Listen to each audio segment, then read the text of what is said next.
سؤال يا حمدي، أمرني يا باشا. لو كان الحبيب عليه الصلاة والسلام عليه الصلاة موجود والسلام. ايش كان سوى؟ كان ادى مين اول؟ لو كان موجود مش قادر اقول لك، مش قادر اقول لك صراحه، مش قادر اقول لك، مش قادر اقول لك. الناس كلها كانت تحب بعضيها، اقل حاجه الناس كانت تحب بعضيها. اسيب الحاجات دي كلها واروح اصلي لو الرسول موجود. عليه الصلاة والسلام. موجود اروح اصلي. انا ما بصليش، انا ما بصليش، اكذب عليك ولا بصلي؟ ما بصليش. بس طب لو كان الرسول عليه الصلاة والسلام امامك امامي ايوه ايش تقول له في دقيقة؟ يعني اجري تحت رجليه وابص.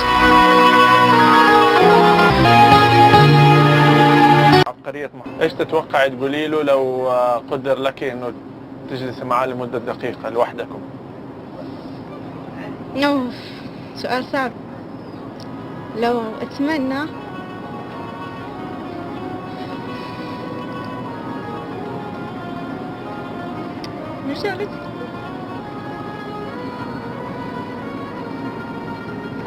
مجالسة النبي، يعني الواحد يتمناه في حلمه، بس لو الواقع لو علي أنا ياخد بيشته يشيلني من الدنيا هذه، لو علي، لو على حسابي.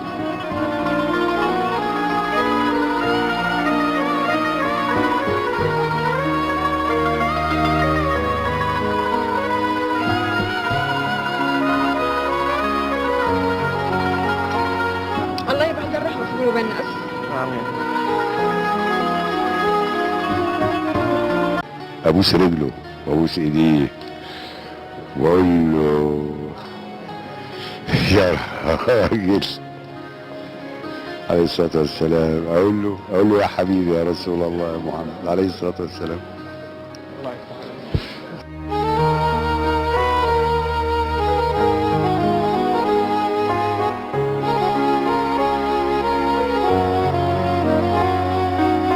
الله الله، ده انت قلت حاجه جميله قوي.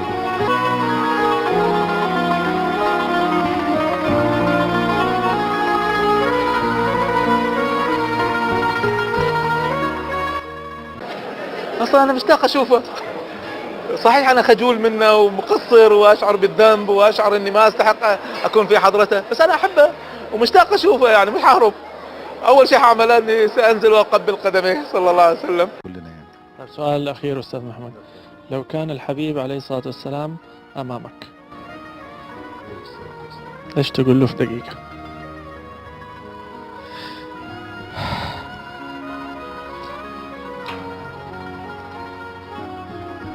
مش عارف، نفسي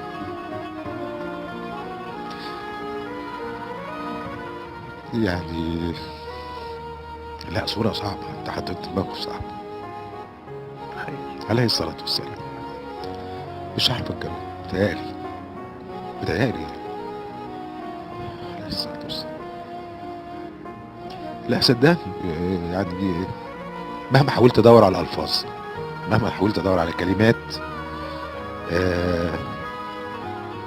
مش هلاقي الكلام اللي يقول اللي جوايا، مش عارف.